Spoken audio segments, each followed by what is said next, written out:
तालुक्यातील चंद्रमणी नगर परिसरात गुरुवारी एक विचित्र आणि थरारक घटना घडली। एका रहिवाशाच्या घरात थेट जखमी हरणाने शिरकाव केल्याने परिसरात भीती आणि कुतूहलाचं वातावरण निर्माण झालं। सविस्तर माहितीनुसार कामठी तालुक्यातील चंद्रमणी नगर येथे गुरुवारी दुपारच्या सुमारास अचानक एक जखमी हरिण रहिवाशी हर्षद अढाऊ यांच्या घरात शिरले। अत्यंत घाबरलेल्या अवस्थेत असलेले हे हरिण जीव वाचवण्यासाठी सैरावैरा धावत होते। शिकारी प्राण्यांचा पाठलाग किंवा रस्ता ओलांडताना झालेल्या दुखापतीमुळे हे हरिण जखमी झाल्याचा अंदाज व्यक्त केला जात आहे।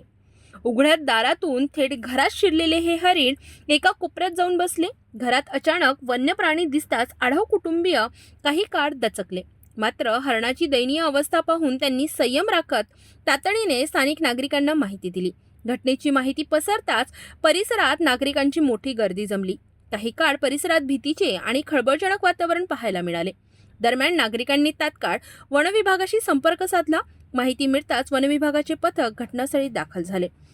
वन विभागाच्या कर्मचाऱ्यांनी अत्यंत कौशल्याने आणि सुरक्षित पद्धतीने हरणाला ताब्यात घेतले। हरणाच्या अंगावर जखमा आढळून आल्याने त्याला तातडीने प्राथमोपचार देण्यात आले। यानंतर पुढील उपचारासाठी हरणाला वन विभागाच्या रेस्क्यू सेंटरमध्ये हलविण्यात आले। सध्या हरणाची प्रकृती स्थिर असून त्याच्यावर उपचार सुरू असल्याची माहिती वन विभागाकडून देण्यात आली आहे।